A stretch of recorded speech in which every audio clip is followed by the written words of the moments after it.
नमस्कार दोस्तों। यार आज का जो हमारा टॉपिक है ये क्रिप्टो करेंसी पे बेस्ड है। ठीक है, हिंदी में अगर आपको क्रिप्टो करेंसी का मतलब समझना है तो यार झूठ मूठ का पैसा। ठीक है, ऐसा कुछ नहीं यार। चलो आगे बात करते हैं कि क्या है नहीं है, इन सब के बारे में हम समझेंगे।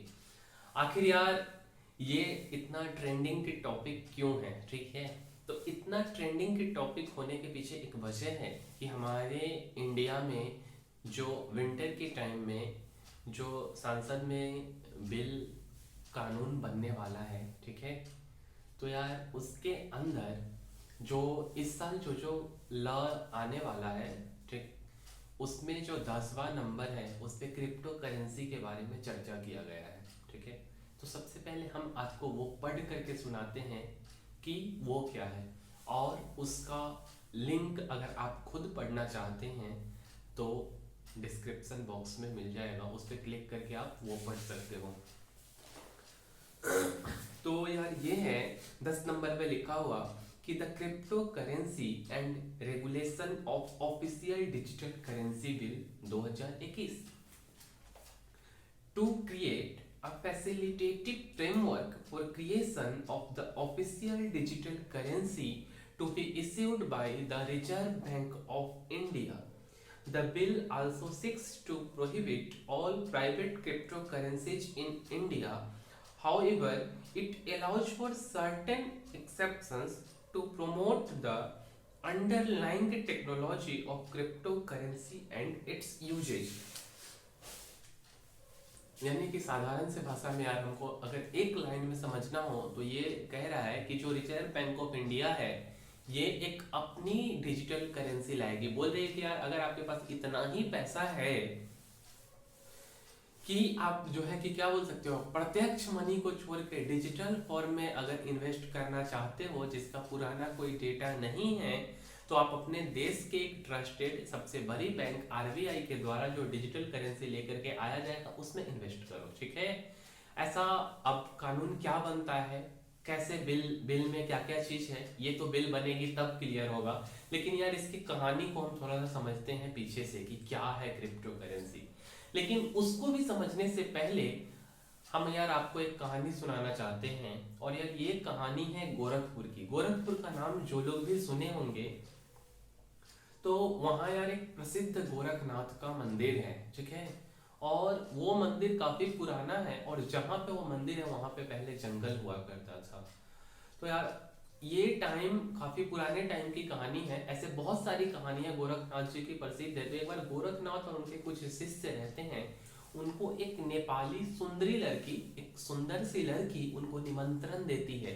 जैसे आप किसी को इनविटेशन देते हो, पार्टी करते हो, आप बर्थडे पार्टी कुछ भी ऐसा कुछ, तो वैसे ही वो गोरखनाथ जी को निमंत्रण देती है कि आप मेरे घर पे आकर के भोजन करिए। ठीक है, और उस सुंदरी लड़की को ये पता रहता है कि जो गोरखनाथ जी हैं वो सिर्फ और सिर्फ खिचड़ी खाते हैं और कुछ भी नहीं खाते हैं। लेकिन सिर्फ और सिर्फ खिचड़ी सब दिन लोग खाते हैं। जब आपको कभी निमंत्रण कोई देगा तो अच्छा अच्छा पकवान बना के, मीन्स अच्छा अच्छा भोजन आपको खिलाया जाएगा, है ना। तो गोरखनाथ जी कुछ ऐसा ही कल्पना कर लेते हैं। लेकिन होता क्या है कि गोरखनाथ जी को दूरदर्शी रहते हैं, इनको पता चल जाता है कि आगे क्या होने वाला है। तो यार गोरखनाथ जी को समझ में आ जाता है कि उस लड़के के मन में छल है और वो हमको सिर्फ और सिर्फ खिचड़ी ही खिलाएगी। और होता भी कुछ ऐसा ही है। वो लड़की खिचड़ी बनाती है, सुंदरी लड़की, और एक थाल में परोस देती है और गोरखनाथ जी के आने का इंतजार करती रहती है। और गोरखनाथ जी उस जो जंगल है उस जंगल में ध्यान लगा के सब कुछ देख लेते हैं कि वो जो लड़की है वो खिचड़ी भी बनाई है और मेरे लिए परोस करके रखी हुई है। और गोरखनाथ जी जाते नहीं हैं। अगले दिन भी ऐसा ही करती है वो लड़की, उस दिन भी नहीं जाते। ऐसे करते करते वर्षों बीत जाते हैं और वो लड़की मर जाती है और वहीं पत्थर बन जाती है, या ऐसा कुछ कहानी है जहाँ आज भी खिचड़ी पकता है, ऐसा बोला जाता है। अब क्या सच है ये तो वहां जा करके देखना पड़ेगा। लेकिन गोरखनाथ जी वहां नहीं जाते हैं। इस कहानी का मेन सार ये है कि वो लड़की भले ही कितनी भी सुंदर थी, लेकिन वहां पे उसको उनको खिलाया क्या जा रहा था? खिचड़ी ही। क्रिप्टो करेंसी भी सिमिलरली ऐसा ही कुछ है कि यार ये डिजिटल फॉर्म में, मीन्स कि झूठ मूठ का पैसा। आप, मैं ऐसा भी नहीं बोल रहा, लेकिन ऐसा इसलिए बोल रहा हूँ क्योंकि अगर आपके हाथ में कोई 500,000 रुपए का नोट दे दे और एक क्रिप्टो करेंसी दे दे, तो यार आज के वैल्यू के हिसाब से क्रिप्टो करेंसी की वैल्यू 45 से 46 लाख रुपए है, ठीक है। और ये फ्लक्चुएट करते रहती है, और उस टाइम पे 500 रुपये आपके लिए मूल्यवान होगा और वो 45-46 लाख की करेंसी उतना मूल्यवान नहीं होगा, ऐसा आपको फील होगा, ऐसा आप खुद भी फील करके देख सकते हो, ठीक है। तो इसलिए मैं इसको झूठ मूठ का पैसा बोल रहा हूँ। लेकिन चलिए ये सब तो दूरी की बात है, हम अब बात करते हैं क्रिप्टो करेंसी पे, इसके बारे में समझने का कोशिश करते हैं। तो यार ये डिजिटल और वर्चुअल करेंसी है, टेक्निकल लैंग्वेज में बोले तो, या ये डिजिटल और वर्चुअल क्वाइन है जिसको कि क्रिप्टोग्राफी की मदद से बनाया गया था, और इसका जो बाप है वो है सातोशी नाकामोटो, ठीक है। मतलब हर किसी का कोई ना कोई बाप होता है, और इसके बाप जो है कौन है, सातोशी नाकामोटो, जिनको कि बिटकॉइन का भी जनक माना जाता है, ठीक है। और ये एक जापान के रहने वाले थे, ऐसा भी बोला जाता है कि यार कुछ क्लियर नहीं है कि ये कहाँ के रहने वाले थे, बट आप गूगल करोगे तो वहाँ पे ये जापान के दिखाएंगे। और एक्चुअल में यार ये बिटकॉइन जो है 2009 में लॉन्च होती है, और 1991 में इसको ये डेवलप कर दिए थे इनके पिताजी, ठीक है। तो आखिर सबसे पहला बात, हमारा जो सबसे पहला क्वेश्चन है कि आखिर जरूरत ही क्यों पड़ी बिटकॉइन की या क्रिप्टो करेंसी की, क्यों जरूरत पड़ी। तो यार जैसा कि हम लोग जानते हैं कि आवश्यकता ही आविष्कार की जननी है, हमेशा साइंस में ऐसा बोला जाता है, ठीक है। और 2009 में लॉन्च होने से पहले, हो सकता है कि आपको याद नहीं हो, लेकिन थोड़ा सा पीछे चले तो 2008 में शेयर मार्केट क्राइसिस हुआ था, जिसमें काफी लोग मर गए थे। काफी बड़ा सा क्राइस था, शायद 10-20, मतलब ये कोरोना वाला नहीं, 10-20% का क्रैश आया था इक्विटी मार्केट के अंदर अप्रॉक्स। और वो लेमन ब्रदर क्रैश के नाम से भी जाना जाता है। तो उस टाइम पे लोगों का जो विश्वास है शेयर मार्केट से वो हट रहा था, इसीलिए 2009 में, और डिजिटलाइजेशन का टाइम आगे मीन्स बढ़ रहा था, इंडिया में नहीं लेकिन फॉरेन कंट्री में, अमेरिका ये सब में। तो उसी टाइम जो है कि क्रिप्टो करेंसी को लाया गया कि चलो लोगों का विश्वास इसमें भी बने, इसलिए 2009 में ये लॉन्च होता है, ठीक है। अगर हम इंडिया की बात करें तो ओवरऑल इंडिया की जो पॉपुलेशन है उसके 8% पॉपुलेशन क्रिप्टो में इन्वेस्ट करती है, ठीक है। ये मैटर इसलिए नहीं करता है, और 8 करोड़ यार होता है लगभग, मान करके चलो 10 करोड़ प्लस लोग इंडिया के हैं जो कि क्रिप्टो में इन्वेस्ट करते हैं, ठीक है। भले वो 100 रुपए ही क्यों ना करें, लेकिन यार इसको हम इससे थोड़ा सा समझने का कोशिश करते हैं कि ये लॉन्च होता है 2009 में, और 2011, 12, 13 में थोड़ा सा पॉपुलैरिटी में आता है, उतना पॉपुलर भी नहीं होता है। मीन्स कि हमारे पास जो डेटा है वो लगभग 10 साल की है कि क्रिप्टो में आखिर क्या क्या हुआ, क्या क्या नहीं हुआ, और भविष्य में क्या होगा, उससे ज्यादा की डेटा नहीं है। लेकिन जो इक्विटी मार्केट है, जो शेयर मार्केट है, शेयर बाजार, वो इंडिया में लगभग 100 से 150 साल से एग्जिस्ट कर रही है, और उसके कितना यूजर है पता है आपको, वो है लगभग 8 करोड़, जिसमें से 3 करोड़ नए जुड़े हैं, 5 करोड़ पुराने हैं, और वो कब खत्म हो जाएंगे ये भी, मीन्स कि ये यूजर लोग कब कब साइड होते जाएंगे ट्रेडिंग के चक्कर में, ये भी कुछ कहना मुश्किल है, ठीक है। तो जो 100-150 साल से पुरानी मार्केट है, जिसके पास इतनी बड़ी डेटा है, और उसके यूजर कितने हैं, 8 करोड़, और इसके यूजर कितने हैं, 10 करोड़ प्लस, तो आप थोड़ा सा अंदाजा लगा सकते हो इसके पॉपुलैरिटी का। और यार जो इंडियन लोगों का टोटल अमाउंट क्रिप्टो में इन्वेस्टेड है वो है 70,000 करोड़, ठीक है। और एक रिसर्च के अकॉर्डिंगली 19 साल से जो 35 साल के बच्चे हैं, जो यंग जनरेशन है, वो अभी भी चाहते हैं, जो कि शहर में रहते हैं, वो अभी भी चाहते हैं कि मैं भी क्रिप्टो में इन्वेस्ट करूं, ठीक है। और यार यहाँ पे एक और चीज है कि जो 62% इन्वेस्टर है क्रिप्टो के, 62% उनका ऑन एन एवरेज 9,000 रुपए क्रिप्टो करेंसी के अंदर लगा हुआ है, जिनके पास की ना कोई म्यूचुअल फंड है, ना कोई स्टॉक में इन्वेस्टमेंट है, ना कोई बैंक डिपॉजिट, लेकिन इतना ये लोग ट्रस्ट करते हैं कि ऑन एन एवरेज 9,000 रुपए लगाए हुए 62% लोग, जो कि यंग जनरेशन है, ठीक है। हाँ, इससे भी इंटरेस्टिंग बात कि यार 2013 में केवल एक डिजिटल कॉइन था जिसका नाम है बिटकॉइन, जिसके बारे में अभी चर्चा भी काफी चल रही है, ठीक है। उसका यार प्राइस 2010 में 0.75 पैसा था, जिसका आज का वैल्यू 46 लाख है, मींस अप्रॉक्स इसी टाइम में जब मैं वीडियो बना रहा हूँ, ठीक है। और कितने दिन में, 11 साल के अंदर में, ठीक है। और आज कितना क्रिप्टो करेंसी है, इसको जानने के लिए आप कॉइन मार्केट कैप के वेबसाइट पे जाके पूरे डिटेल को आप समझ सकते हो। लगभग 422-23 एक्सचेंजेज है जो कि इनके ट्रांजैक्शन को मींस ट्रांजैक्शन कराती है, और लगभग यार ओवरऑल 14,000 प्लस क्रिप्टो करेंसी अभी चलन में है, ठीक है। और इस चीज को आप कॉइन मार्केट कैप के वेबसाइट पे भी जाके देख सकते हो। इस वैल्यू को थोड़ा सा हम समझते हैं, 0.75 पैसा कितना इंक्रीज किया यार। अगर आपके पास उस समय 10 बिटकॉइन होता तो वो आज का वैल्यू होता लगभग 4,57,67,380 रुपए, जब मैं वीडियो बना रहा हूँ उस टाइम के रेट से। क्योंकि यार इसका एक कहानी आता है कि एक कोई लड़का 8,000 या 10,000 बिटकॉइन दे करके एक या दो पिज्जा खाया था। समझो कि उसका वैल्यू आज कितना होता, ठीक है। दूसरा यार, ये जो करेंसी है इस पे किसी भी गवर्नमेंट की कंट्रोल नहीं है, कोई बैंक की कंट्रोल नहीं है, किसी की कोई कंट्रोल नहीं है। और यार किसी की कोई कंट्रोल नहीं होने के कारण ये टैक्स के दायरे में नहीं आती है। जैसे यार अगर आप कोई, अगर मान करके चलो कि आपके पास रुपए है या डॉलर है या पाउंड है या कोई अदर करेंसी है, ठीक है, तो उसको आप कहीं पे ट्रांजैक्शन करते हो इस बैंक से दूसरे बैंक में, या फॉरेन में जाकर के आप अपने मीन्स की पैसे को एक्सचेंज कराते हो, तो इसकी सारी डिटेल किसके पास होती है? बैंक के पास होती है। और बैंक अपना कुछ चार्ज काट लेती है, गवर्नमेंट कुछ अपना टैक्स लगा देगी उस पैसा पे, ठीक है। लेकिन क्रिप्टो करेंसी में जो चार्ज काटा जाता है वो एक्सचेंजेस के द्वारा काटा जाता है, जहां आप पैसा दे के कुछ कॉइन का परसेंटेज या कॉइन बाई करते हो, और बाद बाकी ना बैंक को पता होती है पूरी डिटेल, ना गवर्नमेंट को पता होती है, इसलिए ये टैक्सेबल नहीं है, ठीक है। अगर हम वर्ल्ड में बात करें तो लगभग क्रिप्टो करेंसी के 30 करोड़ प्लस यूजर हैं, जो कि अमेरिका के पॉपुलेशन से थोड़ा सा कम है, क्योंकि लगभग अमेरिका की पॉपुलेशन 35 करोड़ रुपए है।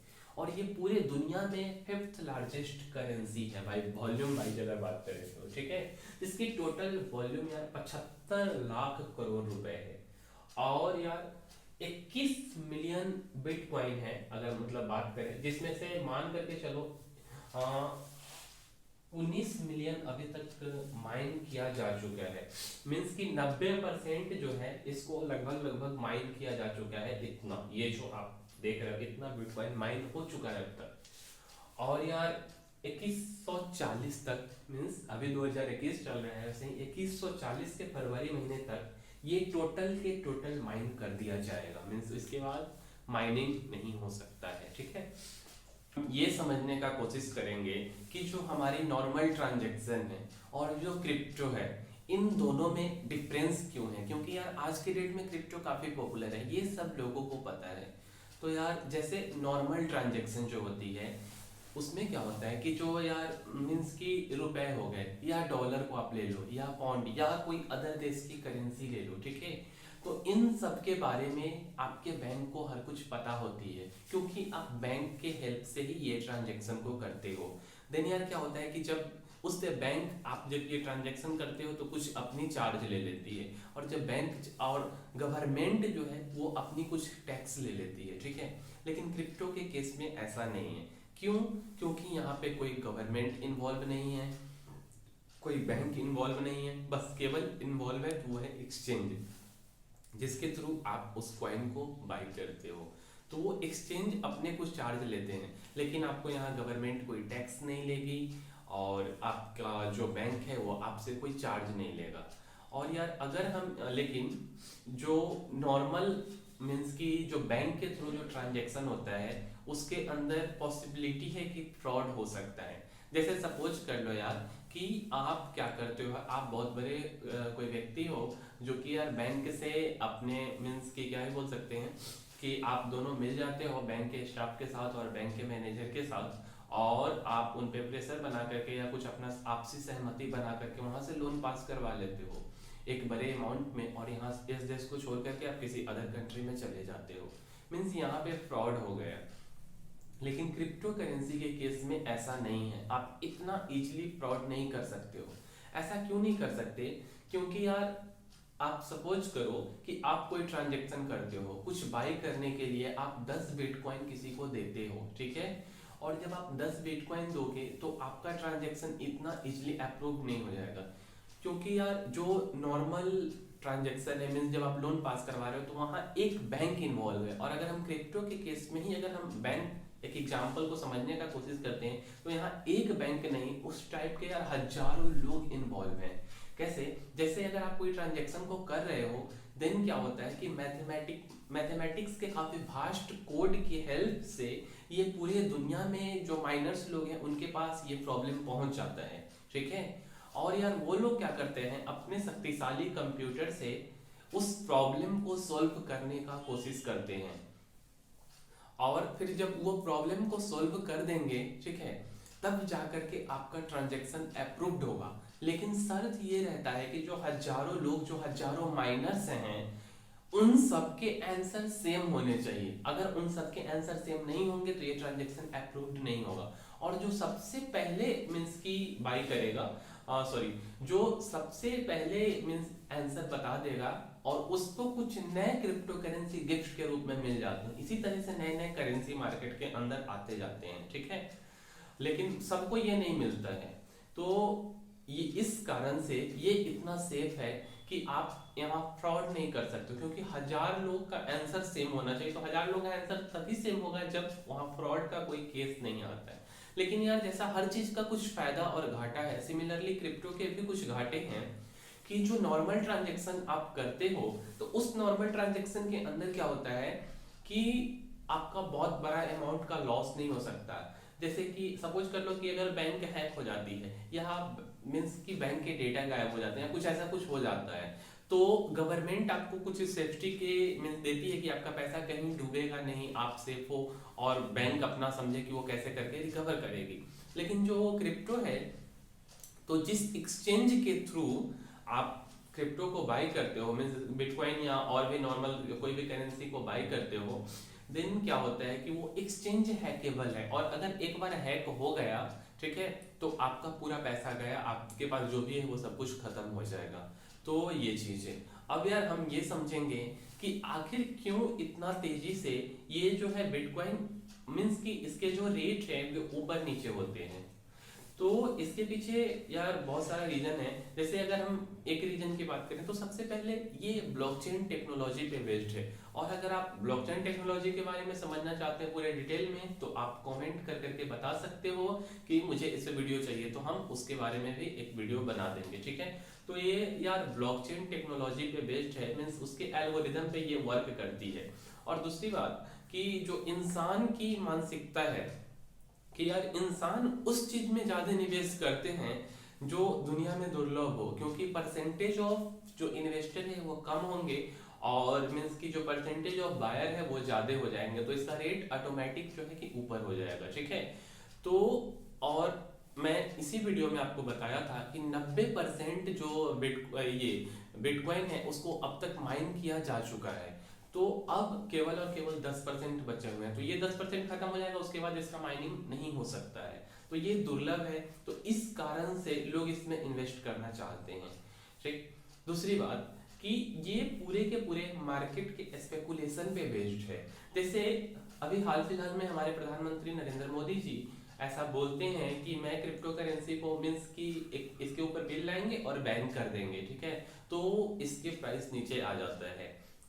सिमिलरली अगर चाइना बोलती है कि मैं इसको बैन कर दूंगा, देन उसके प्राइस नीचे आ जाते हैं। उधर से एलोन मस्क बोलते हैं कि मैं सारा अब जो है कि अपना जो है कि पैसे के बदले मैं बिटकॉइन लूंगा या मैं डोजी कॉइन लूंगा या कोई और कॉइन लूंगा, ठीक है, तो इसके प्राइस ऊपर चले जाते हैं। मीन्स कंप्लीटली ये मार्केट स्पेकुलेशन पे बेस्ड है, इस कारण से इसके प्राइस ऊपर नीचे काफी तेजी से होते हैं। तो क्या ये पहली बार है कि इसके ऊपर कानून बनाया जा रहा है? ऐसा भी नहीं है। 2018 में यार आरबीआई इसके ऊपर बैन लगा दी थी, बट सुप्रीम कोर्ट उस समय भी क्रिप्टो का रेट काफी नीचे आ जाता है, बट 2020 में क्या होता है कि जो सुप्रीम कोर्ट है वो इसके बैन को हटा देती है। तो ये ऐसा दूसरी बार हो रहा है, इसके क्या इफेक्ट हो सकते हैं, ये अभी जो एक कानून है उसके क्या इफेक्ट होगा?